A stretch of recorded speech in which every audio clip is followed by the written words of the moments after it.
Now let's look at the case study clean shaven. Okay. Have a quick read of it. This is a short case study. Get used to speed reading. And the speed reading method is, first of all, go quickly and look at what is the case study requirements. What are the questions they're asking at the end. And then quickly read it, not every word, but scan it to see what is relevant for the questions being asked. Okay, so have a quick read, then I'll introduce it, and then you can work in your groups. First of all, what advantages might arise from developing a separate monthly cost of product quality report if the system is based only on items already recorded in the existing internal reporting system. So, as I told you, it's been recorded under material, labor, and overhead. It has to be extracted on a monthly basis. Okay, so what are the advantages? Maybe I didn't ask you to discuss this too much, but essentially the data is available. Okay, that's the first thing. You don't have to start spending time recording again. The data is available in the existing legacy system. Therefore, you can get a very quick report. You can extract the report quickly. You don't have to start recording and keeping records for 6 months before we can get a report. Can quickly focus on problem areas for more in-depth analysis. So immediately you can see from the report, we know what areas require more work. So these are the advantages that could arise by using the existing system to get your information. But what are the problems? What are the problems she will face?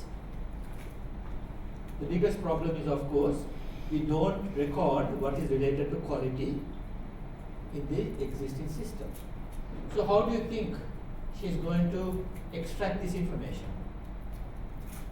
Okay, so let us say we have materials $100,000. If she wants to figure out how much of that $100,000 relates to scrap, how is she going to know that? Or if you have $200,000 of labor, how is she going to know that maybe some percentage of that was reworking? Or the overhead, say lighting and depreciation of the tables in your game, how would you know that what percentage was used for reworking or any quality related thing like inspection and so on? Well, the only way she's going to know is to do her interviews. She's going to go and ask. So you know, in your group, of the labor that you did, how much of time did you spend on a rework? She will have to interview. And she will have to extract either material information or again get some estimation from the production people as to the waste and so on. So because this is not recorded in the system, she's going to find problems. She'll have to do interviews. Now, of course, when you do the interviews, the production workers may be scared to tell the actual information. Okay, if you ask how much time you spend on reworking, they say, if I answer 10% of my time, they say, why do you have to rework it? Okay, why do you get it wrong? Okay, so you're not sure if you're going to get into trouble, especially if a consultant has come there before and after asking a few questions, a few people have got sacked. This often happens. I have come across so often, either McKinsey or Accenture may have come and done a project, and the end result is that a few people get fired. Of course, people will be very reluctant to give information. Okay. So that's going to be another problem she's going to encounter. So she has to make sure that that doesn't happen. Also, here's an interesting one. Quality cost seen as a good cost. Now, what does that mean? I have come across this as well. I mean, I went to an Australian organization where the entire manufacturing crew had been taken on a holiday, I call it a holiday, to Bali. I saw today that the Harriet Watt people are having a staff day out, okay, in the hotel over here. So when you ask them, what is this Bali trip? They say, oh, we went to discuss quality. So suddenly from a holiday trip, it's become a very good quality trip. You can see how problem costs may be put into the quality basket, because from a bad cost it becomes a good cost. You see the point? Okay? So you've got to be careful that any problem areas are not being put down as a quality related cost. So she has to be careful about that. And although you might find out with interviews about percentage of time that was going to something like, say, a rework, you don't know the reason why it was reworked. Was the paper cut too big, or was the staple in the wrong place? Okay, you don't know the reason for the reworks. That is also going to be an issue that she might face. Okay, so these are some of the issues. Now let's look at the trends. Okay, so I asked her to discuss this.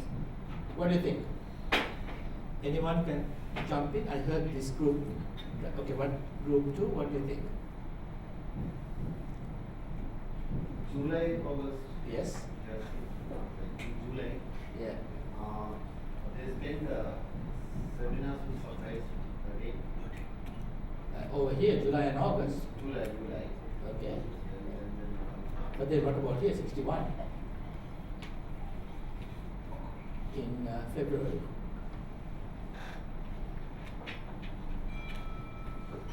What is there any other trend? Yes.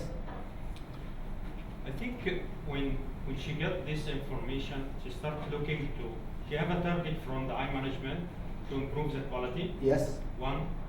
Second, as an accountant, she want to reduce the cost. Well, she can't reduce the cost, of course. She cannot record the cost. She's not an engineer. Okay. So she's looked to the, I think when they found in January that they have a lot of internal failure and external as well. Okay, the cost is very high. Yes. They start investing in the purchasing and inspection cost, the Yes, correct. production system. Okay. Because of that, it's high, and Yeah. also in the final inspection and Yeah. testing. So they spend a lot of money. They Yes. transfer the cost from the failure cost to the prevention and appraisal cost. Very good. Okay, now let's look at that. What he's saying is that there has been some amount of effort here, especially talking to suppliers and so on initially. Okay, remember the accountant cannot reduce cost. The accountant can only record the reduction of cost done by the engineers and so on, right? So there has been a lot of seminars with the suppliers and so on. There'll be high costs here, and that has resulted, across the board it's about the same, eyeballing the figures, but definitely in the area of appraisal, the costs have gone up. So they're doing lots and lots of inspection. You can see that. Inspection, line quality control and so on. So the purchase inspection cost has gone down because they're getting the suppliers to give better quality components. But the other two, that's inspection done online, is very high. But that appears to have worked because it seems to be that internal failure is reduced and external failure has also reduced. Okay. So that is one possible story, that by spending a lot of time on prevention and especially appraisal, that they have reduced the internal and external. Now definitely external failure has reduced. Okay, because that is things that you have to do under consumer repairs and claims. At the same time, Increase the what? the same. Yes, sales not really very much, because you can see there was about 167 here. So it seems to be seasonal. But the cost of product quality, by transferring the cost from here to here, appears to have worked. Okay, 17% versus over there you had a 19%, but you can see this coming down. Yes. Ranking wise, they became number 1 for the quality wise, right? The ranking also has significantly improved, yes. Because the customers are only perceiving the good quality products.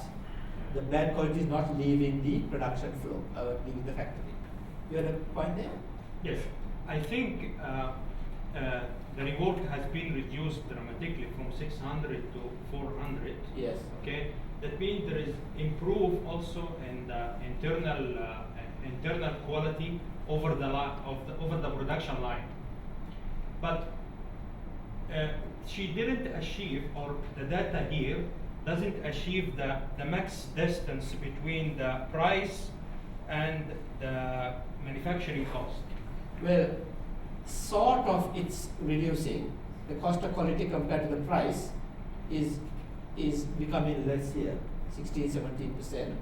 There was a 19% here, but you can see that there is a trend towards the lower rate. So it seems to be okay. It's in terms of okay, sales. but it is still, I believe that the quality or the appraisal cost is higher, and she can work on the reducing the appraisal cost, and by this way she will reduce the quality a little, but it will be the acceptable quality to the market, so she will sell better.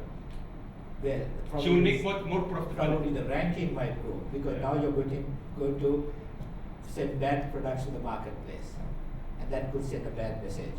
That's also that book that is meaning now by this processing is increasing the quality by the indication you see the consumer care name decreases and at the same time product also increases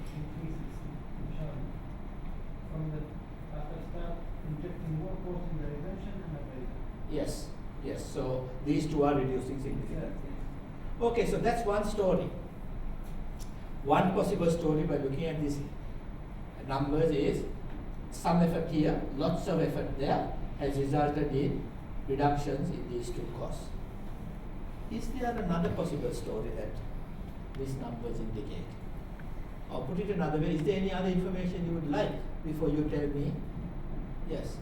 Quantity of production and quantity of the reward and scrap, because I want to make a correlation between the cost and the time spent to produce or to do the reward, which it can send me deeply on the problem, because the cost, the values only cannot give me the whole picture. Okay, now they tell somewhere, I think in the case study, if they don't, I can tell you that the prices didn't change. The selling prices did not change. Therefore, it appears that the quantities, if you look at the sales figures, the quantities actually was about the same that was going out into the market. Okay, so it's about the same. Okay, the prices didn't. By the time. Sorry? We wasted the time. How long it took to work? How long it took to manufacture the products? Okay, so again, I don't think the information is clear there, but I don't think that there was any stoppages in the production line. So you have, remember I told you, the flow must not stop. So if there is a problem, it was put aside. Okay, and the flow continued. So the time it took to make a product did not change. Okay, now that gives you a clue to the other bit of information that you should be asking me. Okay, so remember, in lots of inspectors, they find a problem, it's not a good thing, they put it aside for reworking. Okay. What could be some other information that you would like? Can we say that since Mary decided to work on the quality, to jump to rank number one and trying to control or somehow to control the cost and to look to, if we look to the external failure, for example, Yes. how it has been reduced from 59 to 24, that means you work in the proper design, what we call, and liability to live and fail safely, for a certain period of time, and to keep the product in the market as number one. Yes, so you're right that bad quality is not going out of the factory floor. Yeah. Okay, they are making sure of that, and therefore getting their rankings up. But what about the bad quality that remains on the floor? Remember I told you? It's put aside. Where is that showing in the accounts? Scrap after that. Scrap? Scrap rework is what you show here is what they got, okay, what the cost of scrap was, right? And over here, they have now, scrap is okay, but what about the rework? What is the number here signify? The cost of the rework. Okay, So, for example, if I get a faulty product, take the staple out, and use my labor to put a new staple in, that will come as a cost of the rework. Or what if I put a product aside but never worked on it? It's lying there until it is taken up for working or reworking. Where does that show up in the Time. accounts? Stop. As stock, very good, as inventory. Okay, so it will show up in the balance sheet as increased work in process inventory. Okay, so that's the missing information what you all don't have. What you have is the cost of actually reworking the product, which is the period cost, but you don't have the materials and labor that went into the rework. Okay? So this is exactly what, that's why I put a question mark there. This is actually the real case. These, all the cases are real. This is the Remington. Okay, this is the Remington company. Basically, what they were doing was bad products were being put aside to rework, but they were not reworking it. So that is why the rework cost appears to have gone down. Had they taken it and reworked it, the rework cost would have gone up. Okay, so they were having lots and lots of inventory on the production floor, waiting for reworking. And this is why I said that this is very visual. If you go to the factory floor and you see the reworks piling up, you don't need these accounts. You know immediately there's a problem in the factory. So that's how they got their quality up, not by really improving the product, but by making sure that bad quality was not leaving the production floor, not leaving the factory. Okay, so that's the second story. Is it clear for everyone? I don't want you to be confused. Clear? So they had what you should have had is also the balance sheet. If you don't have the balance sheet, at least get up and walk the factory floor, and you will see what the problem is. But she would have done that anyway with the interviews. Hope so. Are we the interviews? Yes. With the interviews. Correct. You're right. But also they've put processes in place. I hope that. I hope. The process in place. The interviews would have certainly taken her there. Yes. You're right. Also, I hope there's processes in place which record each item going through individual stages. No. That's why she has to do this. There wasn't. Okay. If there was, of course, that's a different story. Then you are recording it as a quality cost. But there wasn't. Okay, so that actually leads us to the next question. How do we extend our model? What extensions might Medicare consider? She subsequently asked to develop a more comprehensive picture of cost of product quality. In this case, of course, we should change our chart of accounts. No longer have it like this. We should be having a separate section that if the labor force does work on a rework cell, or the material has to be, more material has to be used, more staples have to be used because of a rework, that will come under the quality cost. So you should have these four in your chart of accounts. So organizations that are serious about quality would have these in their chart of accounts. So change the chart of accounts. And also, you may wish to develop benchmarks with world-class competitors. Benchmarks with world-class competitors. So benchmarking is looking at practices in other areas. Tomorrow we start with talking about benchmarking. But you could here start by comparing the company's other international factories. Now, this company Remington would have many factories in China, Thailand, and so on. So you can look at your own company and look at the other factories. Now, there's a reading in your set of readings called The Tale of Two Factories. Okay, it is reading B, Tale of Two Factories. That is about a company called Tenneco, American company with a factory in America, the original factory, and a factory in China. Okay, and you will see from the article there that the Chinese factory, being more modern, was far ahead in terms of the benchmarks and KPIs to the American factory. So that is a case of an internal benchmark. Do it against yourself. So if you are a logistics company, do it against yourself. If you are a telecom company and you have offices in other parts of the world, then look at that. So there are lots of companies that have international subsidiaries.